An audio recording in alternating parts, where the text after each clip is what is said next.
il y aura certainement quelques essais, il y aura des joueurs qui vont avoir leur chance, ça va être un petit peu la tendance pendant ce Playoff 2 où des joueurs vont recevoir plus de temps de jeu, plus de chance. On va pas non plus faire une équipe entière avec que des jeunes parce qu'on veut quand même garder un certain équilibre et c'est ce qu'on fera je pense pendant les 6 matchs. On trouvera un équilibre dans lequel on pourra introduire certains jeunes, certains des fois comme titulaires, d'autres pas, d'autres plutôt pour monter au jeu un quart d'heure, 20 minutes pour commencer un petit peu à goûter à ce qu'est la D1. Mais voilà, ça c'est la tendance générale et ce sera le cas à partir de dimanche. Il y a des gars qui font partie du noyau A, qui ont eu moins eu du temps de jeu ces derniers mois, mais qui ont été très importants pour le groupe.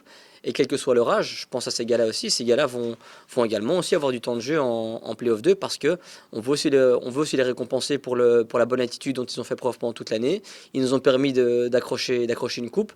Et ces gars-là, ils doivent aussi être remerciés, je pense. Donc, on essaiera vraiment de faire au mieux pour donner du temps de jeu à tout le monde, tout en restant cohérent dans ce qu'on fait. Je pense à Benny, à Dino, à Jonah, un gars comme Samu Maï qui s'entraîne avec nous toute l'année et qui a joué juste 25 minutes à Gand.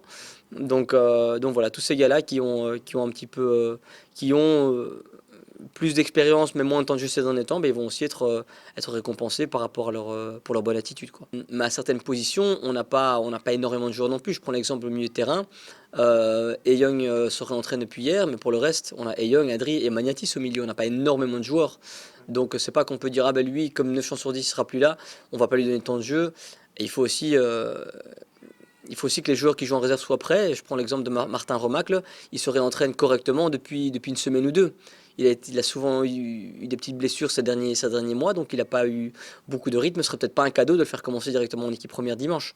Mais c'est un garçon qu'on veut voir à l'œuvre durant les playoffs 2. Donc voilà, on va voir un petit peu dans quelle formule on utilise, mais on veut surtout éliminer personne en fait.